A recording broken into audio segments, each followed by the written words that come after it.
Hello, it's Larry Clark from Excelsior Music Publishing, and we're here with another Meet the Composer live session. And again, we have Carol Brittin Chambers talking about her music with Terri Svec, who is a band director. And Terri, Yes. where are you located? Buffalo, Minnesota. Buffalo, Minnesota. Is it still cold there? We're working on it. It's warm for us. It's about 49 degrees today. Oh, okay. That's very balmy for us. We're actually 83 degrees, so it's kind of warm down here in Lakeland, Florida. Anyway, I'll turn it over to you, and you can ask all the questions that your students want to know the answers to from Carol and about her great music. Okay, great. So take it away. Well, good morning or afternoon, I guess it is now. Glad that you're able to join us. This was something I was hoping to be able to do in front of my students, and as you know, we aren't doing that right now. So I asked them to give me some questions. I would have probably done that anyway, and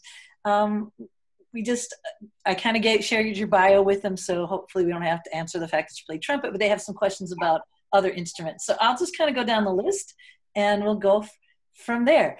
Did you know you wanted to compose music before high school? So like in middle school, did you know that you wanted to be a composer, right?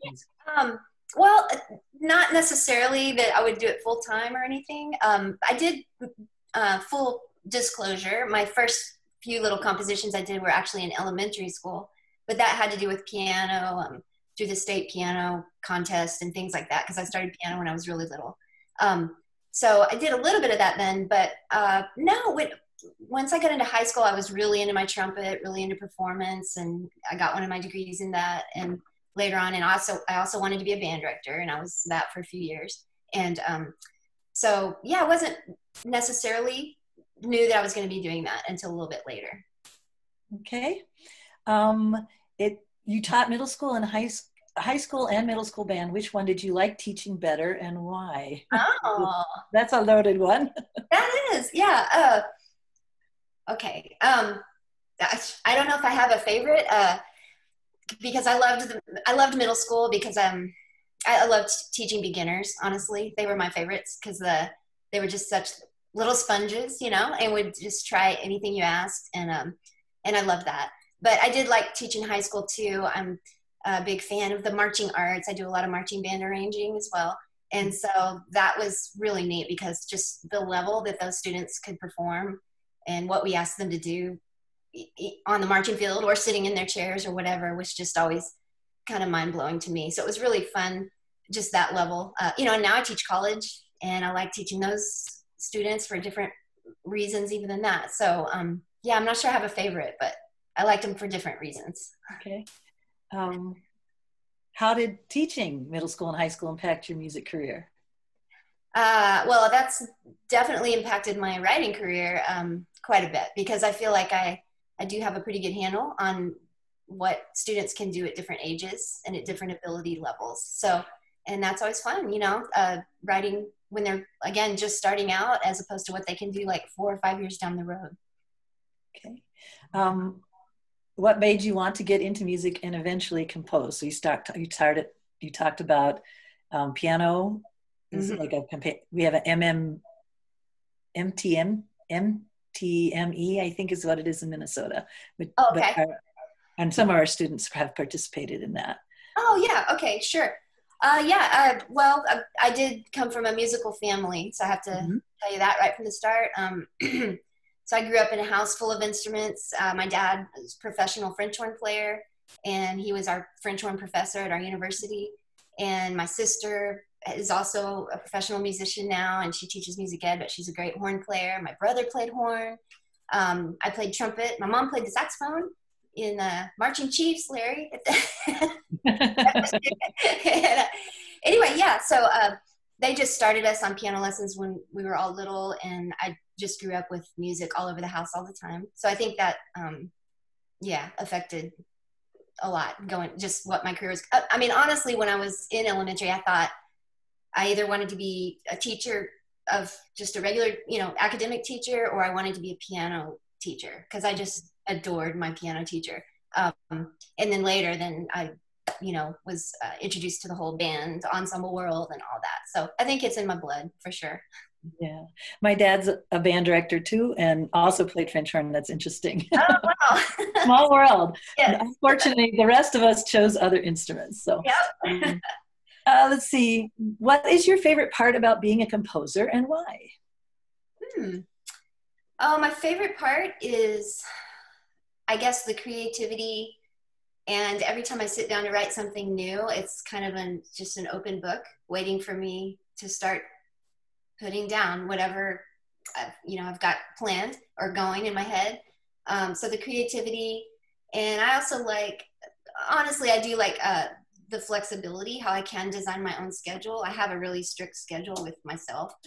Every day I'm writing, and I have my certain hours where I do this kind of writing, and then later in the afternoon when I'm more tired is when I take care of more paperwork and like licensing requests for marching band shows and all that kind of stuff. But I definitely have my schedule. I'm very scheduled.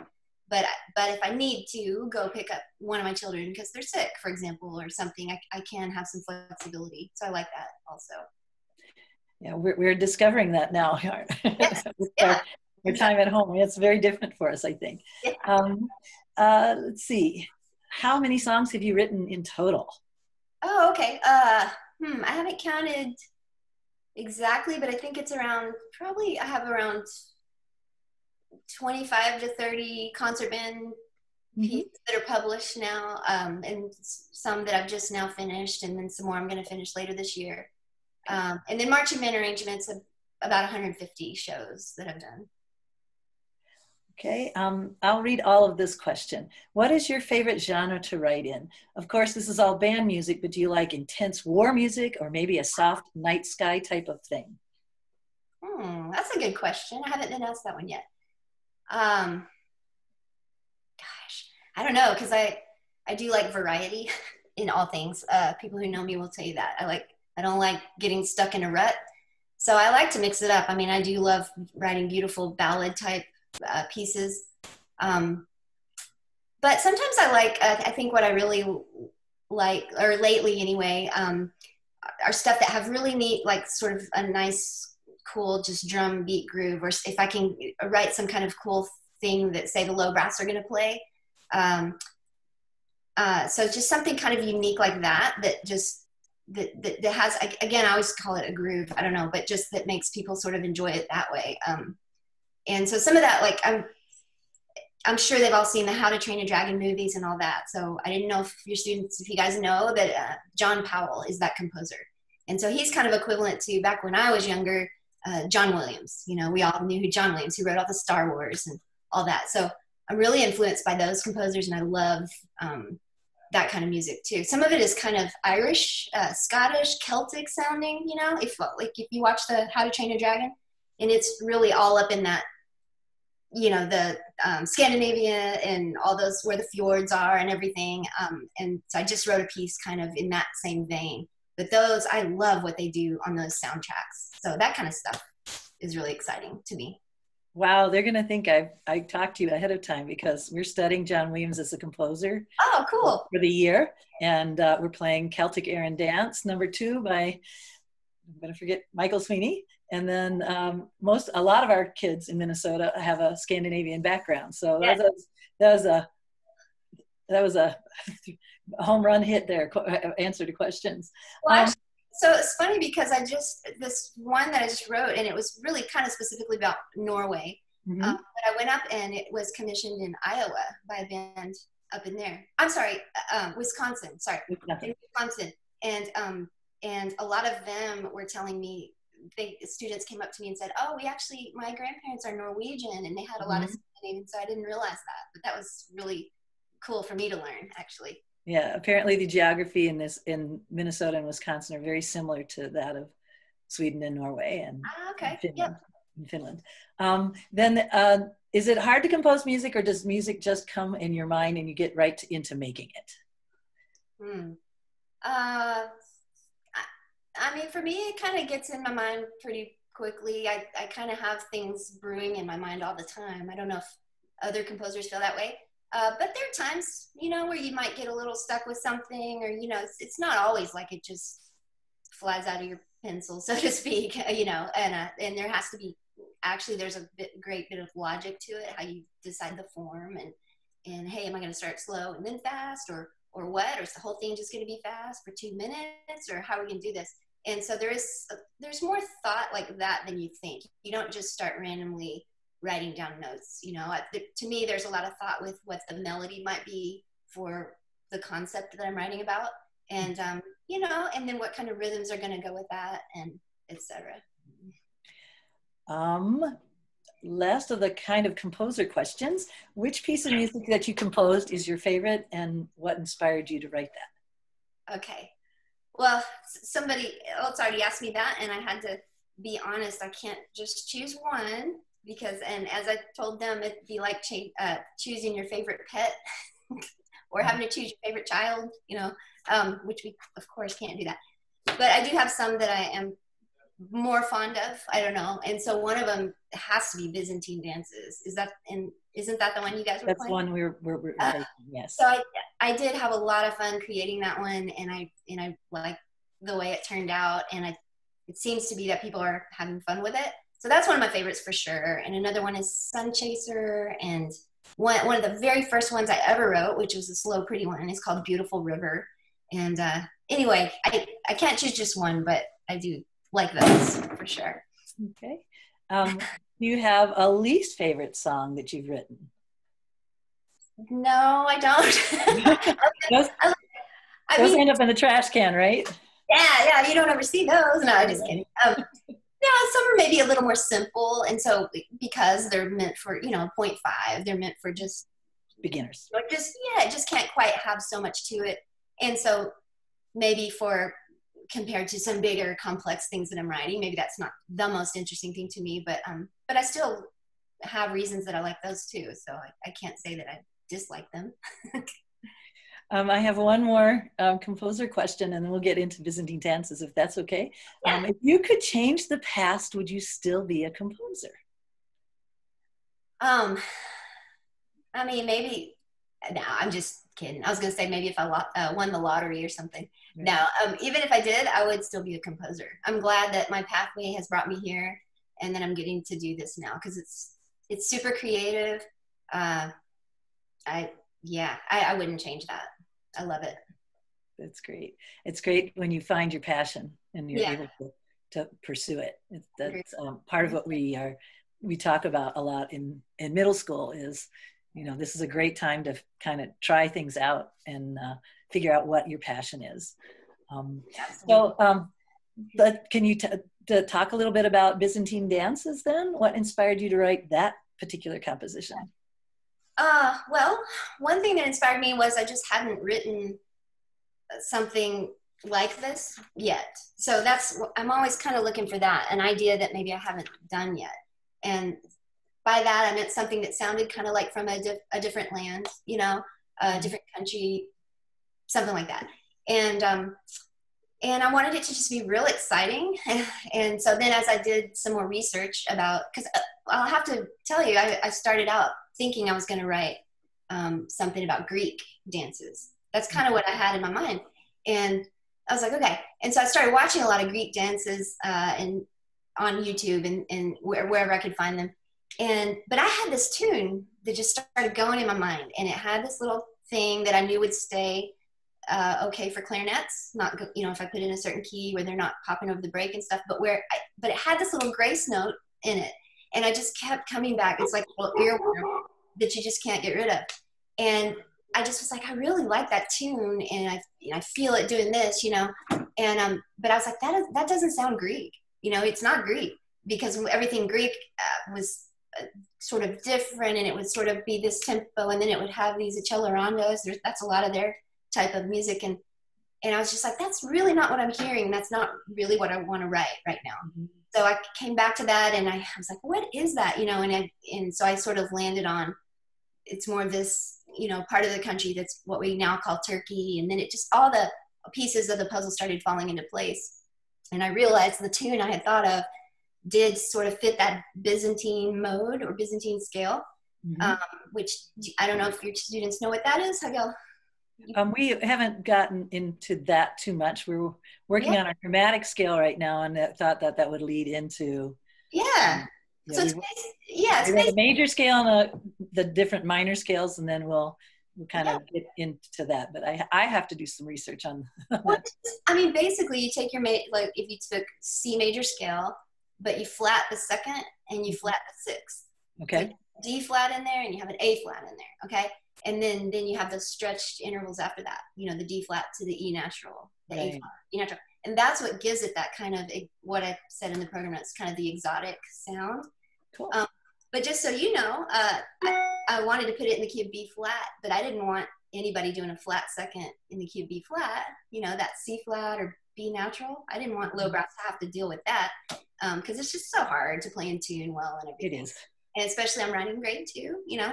And so that's why I chose to, in the middle section, kind of go, well, so I just did the melody without ever going to the second, right? Mm-hmm. And then when I go to the middle section, that's why there's this key change without a key change to E flat and the little sax solo. Yes.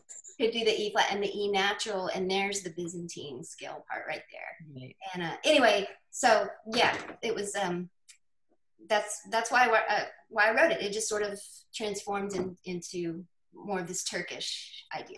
So sure, it's interesting that the Byzantine scale leaves out or emphasizes the notes that you leave out on the blues scale, the second and the sixth. So yeah. We'll make a connection with that with our jazz band kids. Yeah, good idea. It's not a part of the world, or I'm aware of the scales, but I haven't studied all of the different ones in a very long time. And of course, depending on where you go, there are more or less of them as. So I try and keep it to where I can play them, not have to worry about looking them up in a book real quick. Let's see, what instrument part in Byzantine dance would you say is the most difficult or challenging? I don't know. Maybe your kids should tell me what they thought. I'm not sure what they were thinking. I think it might be maybe, especially if you go pretty fast, on the fast parts. I think it might be that main melody that the flutes, clarinets, trumpets have. Mm-hmm. And again, I put that little grace note in there on purpose to give them something kind of cool and different, but it happens enough times that I think once they get it, and so that was important to me. Yes, they do. Yeah, ungettable, and they would maybe like it enough, they would keep practicing it over and over till they get it. Uh-huh. But you don't get to do grace notes again for these level of pieces very often. So that was another intentional thing that I put in there. Yes. And like you said, they repeated often enough, and I think the support in the woodwinds for the trumpets made it. They didn't ever think that they could play trills or grace notes. Yeah. So sorry, my dog just came in the door. I'm trying to get my husband to let him out. I don't know if you heard him earlier, but he bays like a coonhound. What is your is there an instrument that's more important in Byzantine dances, or do you feel like they're all the parts are equally important? Oh, well, I think they're all equally important, because if one sort of part weren't there, there'd be something lacking, Right. And so definitely in the slow middle section, you've got the solos and then the alto sax, and then how the clarinets kind of take that over. And that's where we get to explore a little bit with some variation of color. Mm-hmm. But yeah, if we didn't have those lows, that rhythmic drive going underneath, if we didn't have the Turkish cymbals in the middle, right? We got to have our Turkish cymbals. They're Turkish dances. So. That's right. Yeah. So speaking of Turkish dances, did you learn how to do a Turkish dance as well? So I watched a lot, and again, what I wrote is sort of the idea. It's not a specific one called this and such or anything, but so the whole fast part is supposed to emulate sort of one of their styles, which I had learned was called Gypsy Roma dance, from the Gypsy Romans, or the Roma Gypsies. And so that often was very energetic and fast. So again, I made up my own melody and all that, but it's sort of indicative of that style. And then the part in the middle, I had learned there was this sort of other type of dance called Zybeck, and that's and often it would be a solo dancer with their arms outstretched and they're doing the snapping, and they're supposed to resemble a great hawk when they're doing that. So it's very heroic like. So that's the part I put in the middle. But just so all you guys know, it was so funny. The first time I wrote it, the instructions on the score were to put your arms outstretched and do the snapping. Well, when I got to the first rehearsal of the group that was premiering it, of course, what did they discover? All the flutes and everything when they did this. They were like poking each other in the head. And it's like, this isn't going to work for a band. Duh. And so, so that's why I changed it to where they had to go straight overhead. And so it was a modification just because we were sitting in a band, you know. But yeah, so that's kind of how the dance, the two kinds of dances they're supposed to represent, I guess. Okay. Let's see. I'm looking to see if I have any other questions from the students. Yeah, I think we covered them all. Is there anything else you would like to share?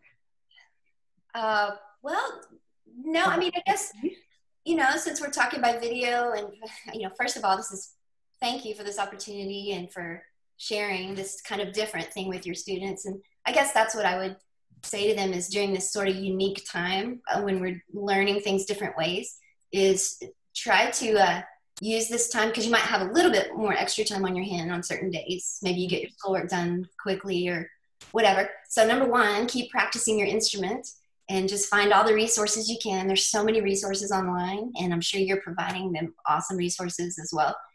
But not only that, other hobbies or other instruments, if you have a guitar sitting around or just some other things, now is a good time when you could maybe explore some of that. And maybe with our routine, like how it was, sometimes, you know, we don't find we have time to explore anything new. So this is a great time to just be really creative. So that's the biggest message, I would say. Yeah. We've got a couple kids that asked to take some school instruments home, and they're trying, percussionist is trying a trumpet, for example, and a horn player is teaching herself how to play clarinet, and a trombonist is playing bass guitar. And so we're trying, kind of excited about that, having that opportunity. So, and like you said, there's so many resources online. When I was growing up, we didn't have anything. Like, what did you do? We went outside is what we did. We went outside, yes. Well, I didn't have a calculator, and there weren't any computers, and the phone was still stuck to the wall. And they're like, what did you do? It's like, well, we had 3 pages of long division we had to do for one problem, for example.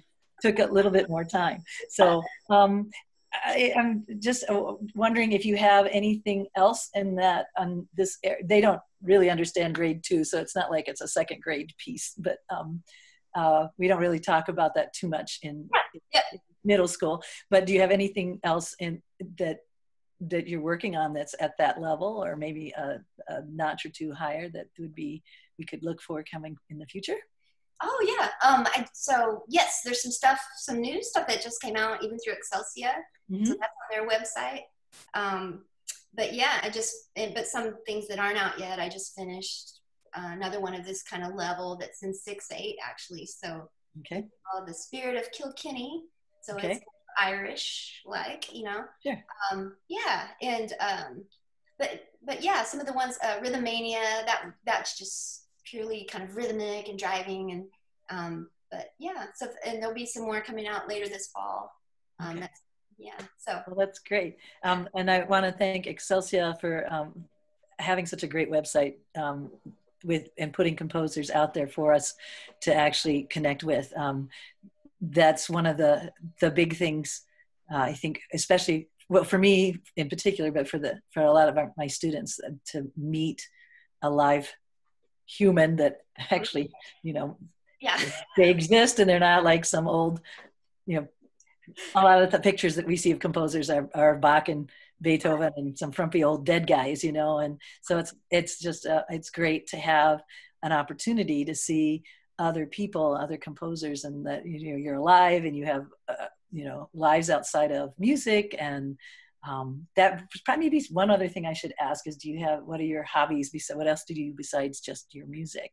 Oh yeah, I like to do a variety of things. So like my favorite 2 sports, even though I live in San Antonio, I don't live in the mountains, but we do go to the mountains a lot. But snow skiing is my favorite.